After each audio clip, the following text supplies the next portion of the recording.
और मैं मोदी जी से मिला भी और उनका इंटरव्यू भी लिया और आज खबर चलाया भी। शंकर यादव, बताइए प्रश्न करिए। यादव जी जी बीजेपी वाले। हाँ, मोदी जी की 3 स्कीम बता रहा हूँ मैं। पीएम आवास योजना, राशन वाली योजना और गैस वाली योजना, वो पास हो गई। ठीक है। और अपने शिवराज सिंह चौहान जी की योजना लाडली बहना पास है, सबको मिल रही योजना का लाभ। रुको जरा, सबर करो। नहीं बन रही। नहीं, वो तो कोई पक्का नहीं है, काहे कि इस बार ना लोग बदलाव चाह रहे हैं, मगर ये कि हमारे यहाँ विधायक भाजपा के होंगे, क्लियर है। अच्छा, आपके यहाँ भाजपा जीतेगी, लेकिन मध्य प्रदेश में आपको लग रहा है सरकार बदल जाए। बदल जाएगी, देखो बदलना चाहिए ना, बदलेगा जब ही तो जमाना बदलेगा, मेरा ये मानना है। आपके हिसाब से मोदी जी को भी बदल जाना। नहीं, मोदी जी नहीं, मोदी जी तो 2029 तक कोई नहीं हटा पाएगा मोदी जी को। और जगह कह रहे हो हट जाना चाहिए। नहीं, तो यहाँ एक आदमी का राज नहीं होना चाहिए, दूसरे होता क्या है कि मध्य प्रदेश में सरकार है 18 साल से बैठी है, शिवराज सिंह चौहान की मोदी जी का भी तो 10 साल हो। वो उनको सही, मोदी जी जो हैं एक नंबर आदमी है। कल सिवनी आए थे, मैं गया था वहाँ पर, इंटरव्यू लिया। मैं भी पत्रकार हूँ। उनका ले लिया मोदी जी का। हाँ हाँ? हाँ, मैंने लिया। दिव्या एक्सप्रेस से हूँ मैं, संवाददाता, जिला रिपोर्टर हूँ। और मैं मोदी जी से मिला भी और उनका इंटरव्यू भी लिया और आज खबर चलाया भी मैंने। ऐसा नहीं हो सकता। अरे वो तो किसी को इंटरव्यू नहीं देते, तुमको कहाँ से देते? दे दिए ना, मैं भाजपा का हूँ और मैं महामंत्री हूँ भाजपा से। सवाल पूछे कोई? हाँ है ना मेरे पास। कह दो कि ये झूठ है। मोदी जी ये कहा मैंने कि जैसे मोदी जी आए यहाँ पर सिवनी में, मगर किसी विधायक के नाम पे उन्होंने ये नहीं कहा कि इनको वोट दो। मोदी जी ये कहना मैं लड़ रहा हूँ चुनाव, मुझे वोट दो। ना विजय को बोले उनने, ना उनको बोले क्या मुनमुन राय को, ना उनने कहा कमल मस्कोले को, ना वहाँ से रजनीश को। उनने कहा कि मैं लड़ रहा हूँ चुनाव, मन में मोदी। सवाल यही पूछे? नहीं, मैंने नहीं पूछा, मेरा सवाल अलग है, वो कैमरे के सामने मैं बाद में बताऊंगी सवाल मेरा क्या था। खोपड़ी तोड़।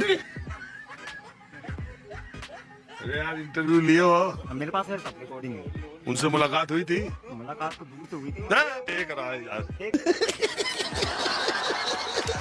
नहीं रहा। हाँ नहीं समझ गया। गजब बेइज्जती है। बताइए, मोदी जी का इंटरव्यू ले लो।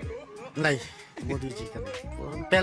पहला अनुमति लेनी पड़ती है उनसे, प्रधानमंत्री देश के। कौन है ये लोग, कहाँ से आते हैं? राहुल गांधी जी सत्ता में आ ही नहीं सकते हैं इस दौरान। क्या उनकी व्यक्तिगत सोच और विचारधारा भारत के व्यक्ति से जुड़ती नहीं है। अच्छा। वो अंग्रेजी भाषा में संवाद करते हैं, वो अपनी बात करते हैं जब, तो वो लोगों के दिलों तक नहीं पहुंच पाती। अच्छा। कि कांग्रेस में कभी भी राहुल गांधी जी प्रधानमंत्री फिलहाल की स्थिति में तो नहीं बन सकते इस योग्यता के साथ। ठीक है। अंग्रेजी में बात करते हैं तो मतलब बनना नहीं चाहिए प्रधानमंत्री। देखिए, आज यदि प्रधानमंत्री संवाद करते हो, भारतीय जनता पार्टी की नीति और रीति कोई भी प्रदर्शित की जाती है और प्रचार किया जाता है तो शुद्ध हिंदी भाषा में होती है। अभी बदत है भाई, अभी बदत है। सीतारमण जी हमारे हिंदुस्तान की वित्त मंत्री हैं। अगर वो हिंदी में बात नहीं कर पाती हैं तो आपको दिक्कत होती नहीं होती है? निर्मला सीतारमण का जवाब नहीं बोल पाती हैं। बताइए ना कैसे नहीं बोल पाती और क्यों उनका वित्त मंत्री बनाया गया है? कांग्रेस की नहीं है ना। आप भारतीय है या फिर विदेशी है? हिंदी भाषा का और भारतीय संस्कृति का समर्थन ही नहीं करते। सीतारमण जी हिंदी नहीं बोल पाती है। मैं कहता हूँ जितना भी पार्लियामेंट है, जितना भी लोकसभा है, जितना सब सुनिए हिंदी में होना चाहिए, हिंदी में होना चाहिए। ये बड़ी अच्छी बात कही है। सीतारमण जी हिंदी नहीं बोल पाती हैं तो आपको जुड़ाव में आना चाहिए। अगर राहुल गांधी हिंदी और इंग्लिश दोनों बोल रहे हैं तो आपको लगता है देश का विद्रोह हो रहा है। इस सज्जन को क्या तकलीफ है भाई? अंतर्राष्ट्रीय भाषा कौन सी है? हम अनपढ़ प्रधानमंत्री चाह रहे हैं क्या? अरे कैसी बात भैया जी करते बैठ गया, बहुत छोटे हम से। मैं बता रहा हूँ, देश में अपनी छवि बनाने के लिए आपको इंग्लिश में बोलना ही पड़ेगा, वरना वहाँ के अंग्रेज जैसे जहाँ पर आते हैं ना, सुनिए मेरी बात, अनपढ़ बोलते हैं। देश का प्रधानमंत्री या गृह मंत्री, रक्षा मंत्री जो भी विदेश में जाता है, वहाँ की अगर भाषा में बोलता है तो वो हमारी इज्जत बढ़ती है। हिंदी हमारे हिंदुस्तान की है। बात तो सही है। मैं बताना चाहता हूँ, अंग्रेजी शासन, अंग्रेजी सोच की स्थापना करना चाहते हैं, ये कांग्रेस की विचारधारा का समर्थन कर रहे हैं। अंग्रेजी अगर वर्ल्ड लेवल पे जाना है, वर्ल्ड लेवल पे बात करनी है तो आपको इंग्लिश आनी चाहिए। अभी पुतिन जी के पास, सुनिए, अरे भैया अभी पुतिन जी गए थे, अरे पुतिन जी अभी गए थे, अभी पुतिन के पास माननीय प्रधानमंत्री जी गए थे तो ट्रांसलेशन बगल में बैठकर एक लेडीज कर रही थी। ये हिंदी में बोल रहे थे तो एक लेडीज बगल में इंग्लिश बोल रही थी। आप बताइए आपको कहाँ गर्वान्वित हो रहे हो? कहाँ गर्वान आपको लग रहा है कि हमारे प्रधानमंत्री इंग्लिश नहीं बोल पा रहे हैं?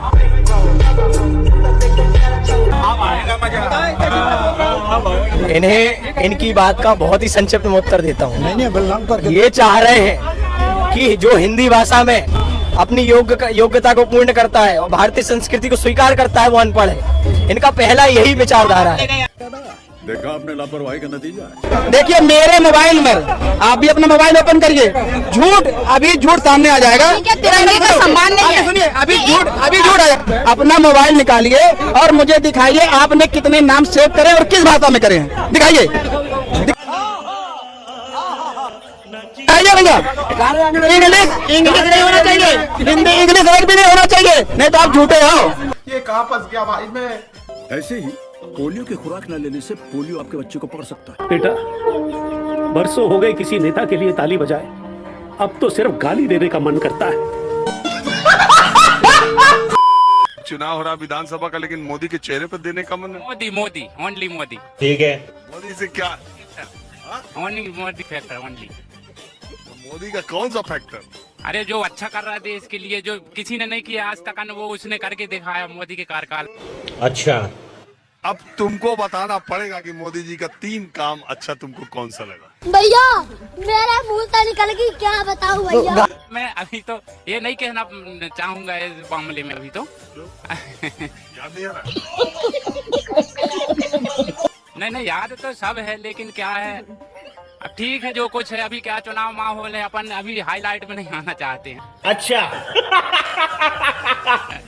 यार चुनाव में इसमें हाईलाइट क्या होना है, खाली यही बताना कि मोदी जी के मुझे ये 3 काम अच्छे लगते हैं। नहीं, मुझे मजाक नहीं उड़वाना।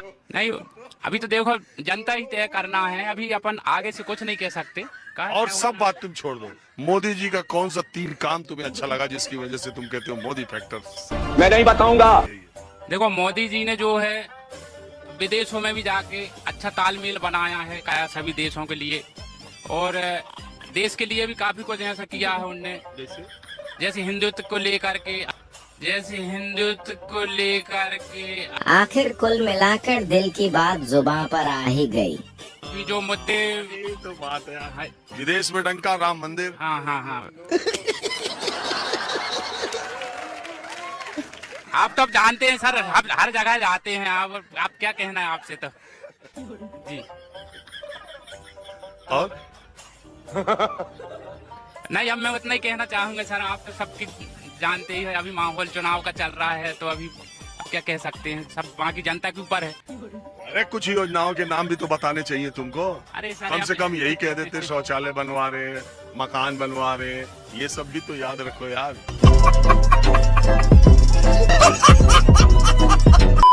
क्या जानना चाहते हैं आप? आपका नाम क्या है पहले? मेरा नाम गौरी शंकर मिश्रा है। Very good. ये जानना चाह रहे हैं कि रायबरेली के लोकसभा चुनाव का माहौल क्या है। देखो एक बात आपको बताएं, अगर रायबरेली लोकसभा की बात करते हो तो रायबरेली लोकसभा की बात है कि हम तो बीजेपी को देंगे। ठीक है। ऐसे ही श्रीमान जी कह रहे थे कि बेरोजगार को नौकरी नहीं मिलती, 10 लोग पढ़े लिखे को बुला लीजिए आप।